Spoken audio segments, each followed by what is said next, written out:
Democrats do a very good job of pulling on the emotional heartstrings of everyday Americans, and they use extremism and scare tactics. And I want to add one more note to your monologue, which is great. I couldn't have said it better myself, but it was President Trump that in his last few months of his presidency, he banned drilling off the coast of South Carolina, Georgia, and Florida because that's what the states demanded and wanted, and he did it. It's Republicans that are finding ways to be innovative here. And look, private innovation in the environment. Today, we saw a private citizen go to space.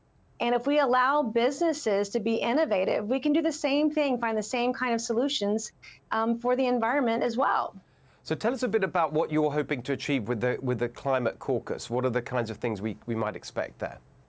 Well, we might expect Republicans to have a larger, stronger voice on the environment. There are a lot of young Republicans that vote on this issue. They care about this issue.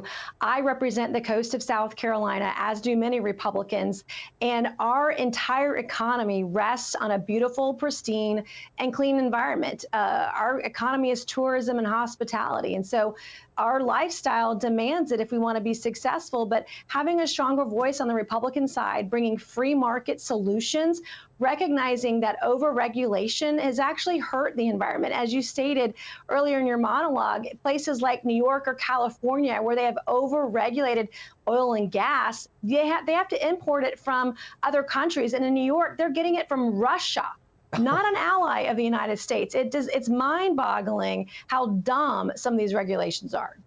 And it's bad for the environment. Exactly. That's what I think we've got to, not just set out the argument, the positive argument, as you've been doing, but to really call them out for this madness. And how can they call themselves the party of fighting climate change and carbon emissions when they're literally shutting down nuclear power, which, as I said, is the most reliable carbon-free energy source we have?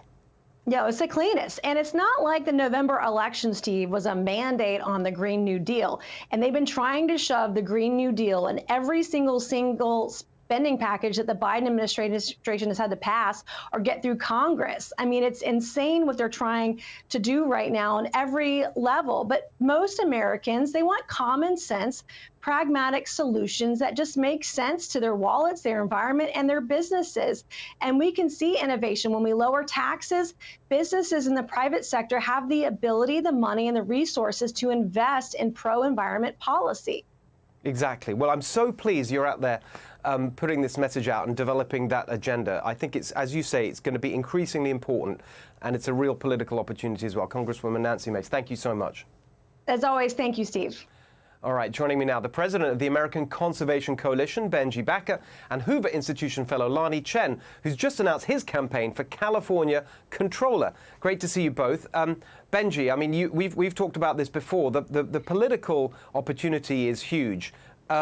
What's your reaction to you're seeing real movement here, I think, from Republicans, not just in Congress with Nancy Mace there and many other colleagues, but around the country. Tell us your perspective on that.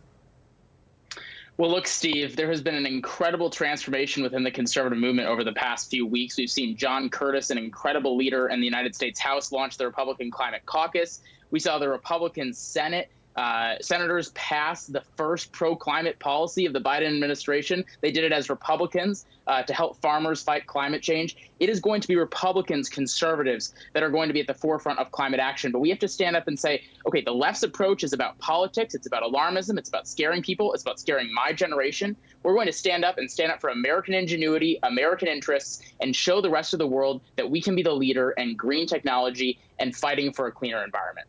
Lanhee, great to see you. What's your perspective? Well, look, I think that a lot of Republicans out there and independents, as well as Democrats, want pro-environmental policies that don't just come with bigger price tags. And I think the challenge we have in a state like California right now, Steve, is that all of the answers we're hearing from Gavin Newsom and from the rest of his allies in Sacramento, just as an example, is we need to spend more money to deal with these environmental challenges. My message is we need to figure out what we're actually spending this money on. Let's figure out if this money is actually going to be spent on solving solving and addressing these environmental challenges, as opposed to, as has been said before, making us feel better about what we're doing. We need solutions that actually work, and that should be the focus of policy, whether you're a Republican, a Democrat, or otherwise, and that should be the focus of policymaking in California going forward. Exactly, I totally agree with that. And Benji, just quickly on I want you to hit the nuclear power point as well. I put it to Nancy. I mean, it seems extraordinary to me that the Democrats can at the same time claim to be the party, they say the only party that's going to do anything about carbon emissions when they're dead against nuclear power. Why would they even say such a thing? Well, people like Governor Newsom and AOC, they talk a huge game, but they don't actually follow that up with real substantial action. Nuclear power is the only way that we can help fight climate change. And while we're standing by bickering about whether nuclear is good, which it is for our environment and our economy, China is financing over 70% of the world's nuclear plants. We are giving this issue away to China because our Democratic Party here in the United States is too scared to embrace nuclear energy because they have denied it for so very long. And that's why Republicans need to stand up and say, yes, we care about the climate. We actually care about the environment more than anybody. And we are going to support common sense solutions like nuclear. And Lanhee, what about the politics of it in terms of the Democrats? I think they've had it all their own way on this. They've been able to say we're the only ones who really care about this.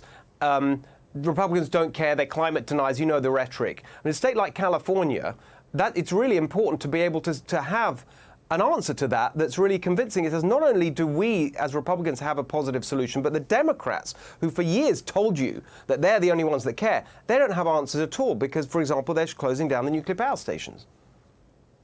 Yeah, and this is why it always has to start with this the answer by saying, listen, I'm a pro-environmental candidate. I want to do what we can to protect and preserve these wonderful natural resources we have in the state of California.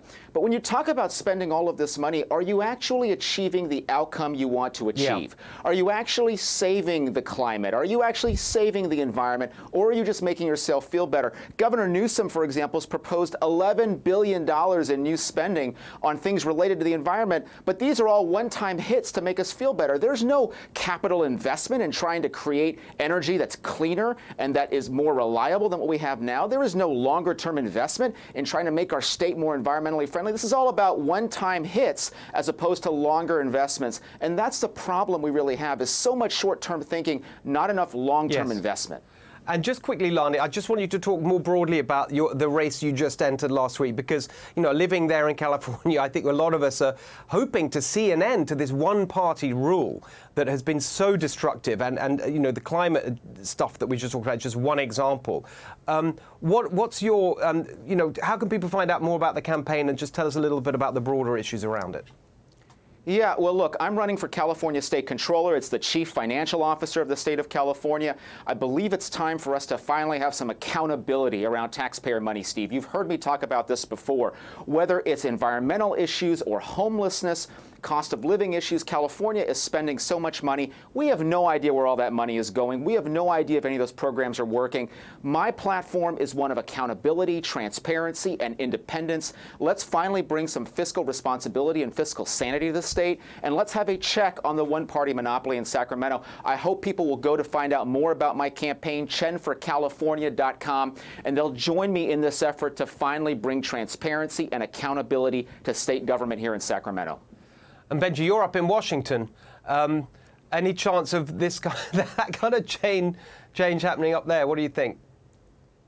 Well, I wish we could see more candidates like that out in our state.